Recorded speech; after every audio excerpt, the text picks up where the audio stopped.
अच्छा हुआ, सारी चप्पलें बिक गई। बस ये एक ही बची है, ये भी बिक गई तो घर जा सकते हैं। लेकिन ये छोटे बच्चे की है ना, इन्हें बेचना मुश्किल है। फिर भी कोशिश करता हूँ। तभी जाते हुए पिछले दिन दिखे हुए माँ और बच्चा सामने आते हैं। हरी के पास बची हुई चप्पल देखकर फिर वो बच्चा रोते हुए बोलता है, माँ के पास चप्पल के लिए जिद करता है।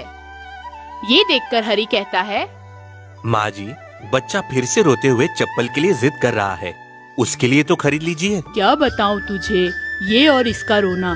इसके दोस्तों को चप्पल पहना हुआ देखकर ये भी चप्पल की जिद करता है। हम गरीब लोग हैं, आज ही कमा कर आज ही खाना है, कल का पता नहीं। इसे खाना खिला रही हूँ, यही बड़ी बात है। माँ जी, इनका दाम 2 आना है, आपको 1 आने में दे दूंगा। आपको चाहिए तो ले लो। कल इसका दाम 4 आना बताया था और आज 1 आना बता रहे हो, ये कैसे? ये बच्चा खुश रहे इसलिए दे रहा हूँ माँ जी, ले लो। मुझे सिर्फ 1 आना ही देना, बस। फिर वह माँ जी हरी को 1 आना देकर उससे चप्पल लेकर चली जाती है। फिर हरी भी उस बच्चे को खुश देखकर बहुत खुश हो जाता है और गिरी से मिलने के लिए चला जाता है। तभी गिरी वहाँ बैठा होता है। क्या रे, 6 जोड़ी चप्पल बेचने के लिए इतना समय? मुझे यहाँ आए हुए 1 घंटा हो गया है। मैंने 6 जोड़ी चप्पल 20 आने में बेचे हैं। पिताजी के कहने से 8 आना ज्यादा कमाया है। तूने कितने में बेचे? मैंने 6 जोड़ी चप्पल 11 आने में बेचे। पिताजी के कहने के अनुसार 1 आना कम लाया हूँ। मुझे पता था तू ऐसे ही करेगा, इसलिए तुझे कहा था मेरे साथ मत आ। ठीक है, अब पिताजी को क्या जवाब देगा वो सोच। फिर वो दोनों घर आने के बाद पिताजी को सारी बात बताते हैं। तब पिताजी कहते हैं, तूने फिर से ज्यादा पैसे में क्यों बेचा गिरी? तुझे मना किया था ना, फिर क्यों किया ऐसा तूने? पिताजी, मुझे व्यापार कैसा करना है पता है। आप जो भी कहो मैं यही करूँगा। हमें पैसा ज्यादा आया है वो देखना चाहिए। मैं पैसे ज्यादा कमा कर आया तो मुझे गले लगाने की बजाय आप मुझे डांट रहे हो। अगर तू ऐसा करेगा तो आगे जाकर तुझे पता चलेगा। आगे से तेरी मर्जी। और क्या हरी, 6 जोड़ी चप्पल में 1 आना कम में बेचने की क्या जरूरत थी? अगर वो नहीं खरीद सकते तो कोई बात नहीं, ऐसा हमारा नुकसान करके नहीं बेचना। उस बच्चे को रोते हुए नहीं देख पाया इसलिए दे आया, बस इतना ही और कुछ नहीं। सोचा उस चप्पल को लेकर वो बच्चा खुश हो जाएगा। 1 आने के बारे में मैं सोचता तो उसकी खुशी नहीं देख पाता। जो कहना था मुझे मैंने कह दिया, आगे से तुम्हारी मर्जी। अब तुम्हारे खुद के पैरों पर खड़े रहने का समय आ गया है। वैसे ही कुछ दिन बीत जाने के बाद चिंतया गुजर जाता है। फिर हरी और गिरी अपनी अपनी चप्पलें बनाकर गांव में जाकर बेचते हैं। गिरी पैसों के लालच में सही तरीकों से चप्पलों की सिलाई न करते हुए 6 जोड़ी की जगह 10 जोड़ी चप्पल बनाने लगा। हरी, अब हम बड़े हो चुके हैं, आज से अपना रास्ता अपना। मैं हूँ कि रोज 10 जोड़ी तैयार करता हूँ और तू है कि सिर्फ 6 जोड़ी तैयार करता है। मैं इस घर में रहने की सोच रहा हूँ, चाहे तो तू पास में घर बना ले। मैं भी यहाँ नहीं रह सकता, आसपास में घर बना लूंगा। लेकिन गिरी, तू हर रोज 10 जोड़ी चप्पल बनाने के चक्कर में कच्ची सिलाई की चप्पल बना रहा है, ये अच्छा नहीं है। मुझे वो सब मत समझा, आज से तू अपने रास्ते और मैं मेरे रास्ते। ऐसे वह दोनों अलग हो जाते हैं। हरी पास में ही एक छोटा सा घर बांधकर उसका काम वहीं शुरू करने लगता है। वैसे ही एक दिन चप्पल सिलाई करते हुए हरी के पास एक बूढ़ा आदमी आता है। बेटा, खाने के लिए कुछ हो तो खिला दो। बेटा बहुत भूखा हूँ, 2 दिन से कुछ नहीं खाया मैंने। अरे कितने थके हुए हो, ये लो, ये 2 रोटी खा लो। आपका पेट भर गया होगा। ये क्या, आपके दोनों पैरों में सूजन है? चप्पल नहीं पहनी आपने? खाने के लिए खाना नहीं, चप्पल कहाँ से खरीदूं बेटा? कुछ हफ्ते कुछ महीनों से इधर उधर घूम रहा हूँ, इसलिए पैर ऐसे हो गए। क्या करूँ बेटा? दादाजी, इतना दुखी होने की जरूरत नहीं है। ये चप्पल ले लो, ये पैसे भी ले लो।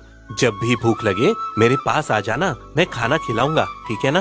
बेटा तुम कितने अच्छे इंसान हो, हमेशा खुश रहो। वैसे ही मुश्किल में आए हुए लोगों को हरी उनकी जरूरत के अनुसार मदद करते हुए अपना काम किया करता था। एक दिन एक साधु हरी से आकर कहता है, बेटा हरी, कैसे हो? नमस्कार, कौन हो आप? मैंने आपको पहचाना नहीं। मेरा नाम आपको कैसे पता? क्या आप मुझे पहले से जानते हो? हाँ, मैं तुझे बहुत अच्छे से जानता हूँ, लेकिन तू मुझे नहीं जानता। किसी की भी शक्ल देखकर वो व्यक्ति को पहचानने की शक्ति है मेरे पास। तूने किए हुए दान और अच्छे कर्म मुझे बहुत पसंद आए।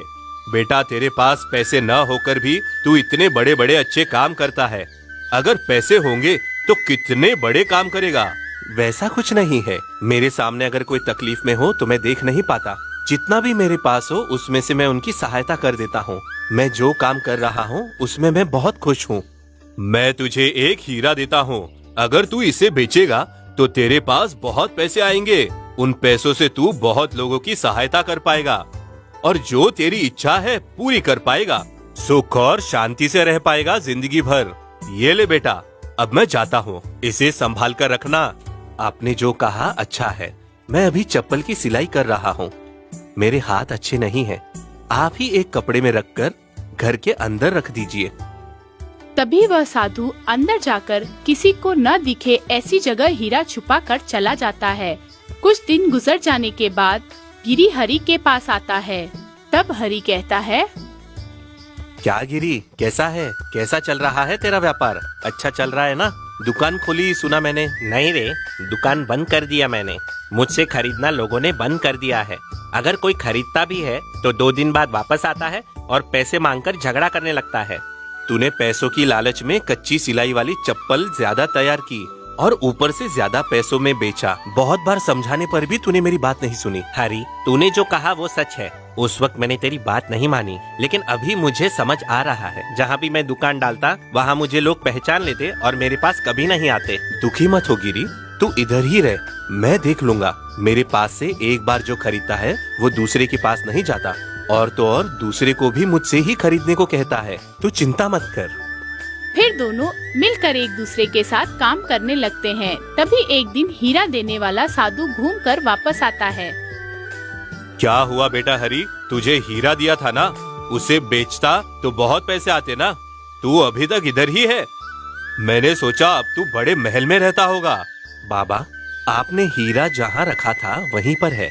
जब से मैंने उसे देखा है तब से उसे बेचकर पैसा कमाने की सोचता हूँ। कभी मैं बिगैर मेहनत किए हुए पैसे देख लूंगा, उस समय से और ज्यादा पैसे कमाने की लालच बढ़ेगी। तभी मैं बड़ी से बड़ी गलती करने में भी पीछे नहीं हटूंगा। अभी आनंद से रह रहा हूँ और कमाए हुए पैसों में दान करता रहूंगा। वो हीरा आप ही लेकर जाइए स्वामी। बेशक हरी, मेहनत करने से ही मनुष्य शांति से जी सकता है, ये तुमने सीखा। तुम ऐसे ही लोगों की मदद करते रहो, हमेशा सुखी रहोगे। फिर हरि जितना उसके पास है उसी में खुश रहता है और उसके